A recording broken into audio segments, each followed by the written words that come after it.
여러분 안녕하세요. XC60이 생태학적 수성 페인트를 사용하여 도색된다는 사실에도 불구하고 일반적으로 도장 작업에 대해서는 의문의 여지가 없습니다. 일부 소유자는 코팅이 너무 섬세하고 약하다고 생각합니다. 분명히 이러한 까다로운 사용자는 힐 아치의 표준 방음에도 만족하지 않습니다. 그러나 이것은 실제로 60년대에 발생합니다. 당신은 무엇을 할 수 있나요? 그들은 타이어에서 나오는 과도한 소리로 고통받습니다. 가장 오래된 4년 된 사본에서는 잠금 장치 고장으로 인해 겨울에 문 손잡이가 고장날 수 있습니다. 더욱이 이것은 핸들의 유일한 고장이 아닙니다.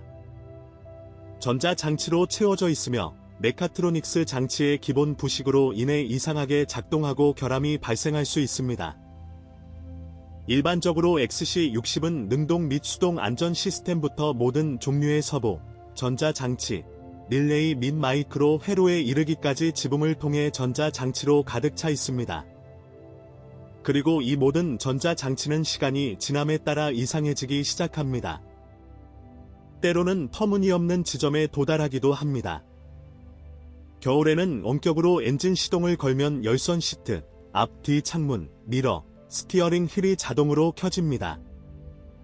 이 기능을 차량을 편안한 상태로 준비하며 제어할 수 없습니다.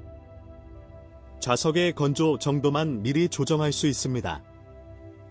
따라서 눈이 내리는 날씨에는 자동차 위에서 녹은 눈이 얼음으로 변해 아뷰리 와이퍼와 함께 창문을 보호하는 동시에 뒷문과 범퍼까지 내려갑니다.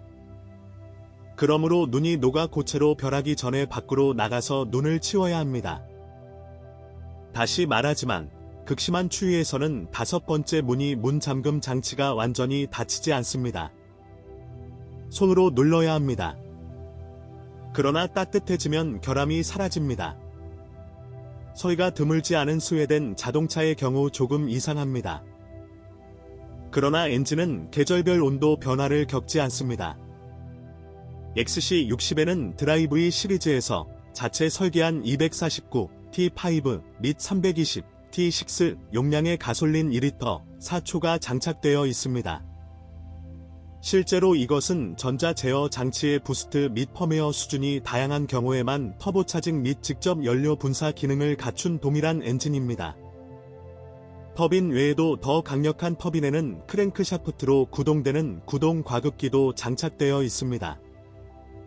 연료와 오일의 품질 측면에서 기술적으로 더 복잡하고 변덕스럽습니다.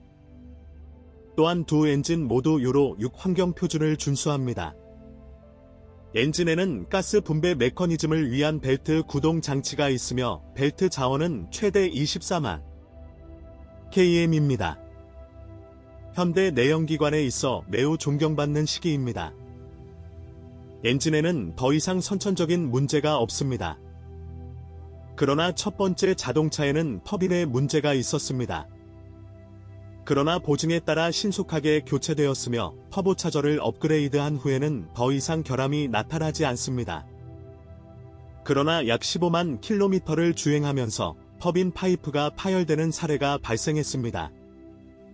이 문제도 망각에 빠졌지만 엔진은 강렬한 주행이나 라디에이터 막힘으로 인해 오일을 소모할 수 있습니다.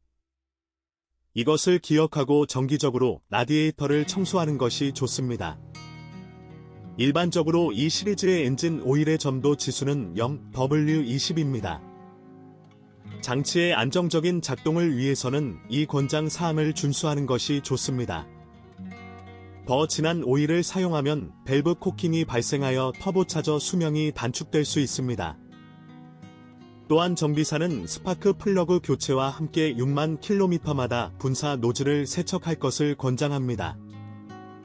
일반적으로 시기적절하고 고품질이 유지 관리를 통해 가솔린 엔진은 부러워할 만한 신뢰성과 내구성으로 구별됩니다.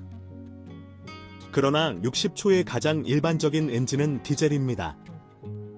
중유를 사용하는 개조 차량은 시장에 출시된 차량의 약 85%를 차지합니다. 2리터 4초는 고품질 연료로 채워지고 정기적으로 유지 관리된다면 일반적으로 신뢰할 수 있습니다.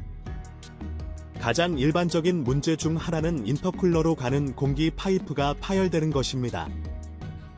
처음에는 클램프와 함께 부품을 변경했습니다. 그러나 스웨덴 사람들은 문제를 신속하게 해결했으며 이제는 더 이상 관련이 없습니다. 의심스러운 연료 절감으로 인해 첫 번째 모델에서는 소모품이었던 미립자 필터가 고장날 수 있습니다. 오늘날 이 문제는 해결되었습니다. 필터 리소스가 크게 증가했습니다. 그러나 연료의 품질이 높은 경우에만 가능합니다. 따라서 엔진의 기대 수명은 급유 선택에 직접적으로 달려 있습니다. 그건 그렇고 120에서 15만 킬로미터 이상 주행하면 엔진이 코를 골기 시작할 수 있습니다. 밸브 커버 게스킷, 크랭크 샤프트 및 캠 샤프트 실의 누출이 나타납니다. 그렇지 않으면 디젤 엔진에 더 이상 문제가 없습니다. EGR 밸브도 더러워졌을 때 청소해주면 번거롭지 않습니다. 8단 자동 변속기도 안정적입니다. 우리 시장에는 볼보 XC 60용 다른 기어박스가 없습니다. 그러나 그 유니대는 선천성 질환이 거의 없습니다. 60에서 8만 킬로미터마다 상자의 오일을 업데이트하면 됩니다. 차는 아직 꽤 어리지만 가장 오래된 차는 최근 4년이 되었습니다. 상자는 전자장치에 크게 의존하고 진단에 적합하며 전환 시 충격과 갑작스러운 흔들림과 같은 대부분의 사소한 문제는 컴퓨터 벤치에서 다시 프로그래밍하여 해결됩니다. 따라서 박스를 정비할 때 전자장치 및 구성 요소의 상태에 주의할 필요가 있습니다. 뒷바퀴를 연결하는 홀덕스 전자기 클러치가 장착된 전륜 구동 시스템은 오랜 테스트를 거쳐 매우 안정적입니다. 그러나 아직 유지 관리를 취소한 사람은 없으며 적시에 유지 관리하면 기어박스, 트랜스퍼 케이스 및 클러치 자체의 수명이 연장됩니다. 장치는 6만에서 8만 킬로미터마다 윤활해야 합니다. 15만 킬로미터를 주행한 후에는 카르단 샤프트 가로대와 서스펜션 베어링이 위험에 처해 있습니다. 거의 동일한 마일리지에서 독립 서스펜션의 첫 번째 중요한 교체는 전면 컨트롤 암과 충격 흡수 장치가 폐기되도록 요청될 때 시작됩니다. 일반적으로 균형 잡힌 접근 방식을 사용하면 실시 수리 비용을 크게 절약할 수 있습니다. 일반적으로 XC60의 서스펜션은 강한 편이며 정품이 아닌 부품을 사용하고 전문 서비스 센터에서 교체하면 수리 비용을 대폭 절감할 수 있습니다. 따라서 볼보 XC60은 중고 구매에 좋은 옵션입니다. 차는 매우 안정적인 것으로 판명되었으며 최적의 버전은 기본 가솔린 4초를 수정한 것입니다. 또한 스타일을 변경한 후 크로스오버는 본질적인 문제를 대부분 제거했습니다. 그러한 모델이 있거나 있었다면 댓글에서 무엇이 어떻게 깨지는지에 대한 정보를 공유하세요.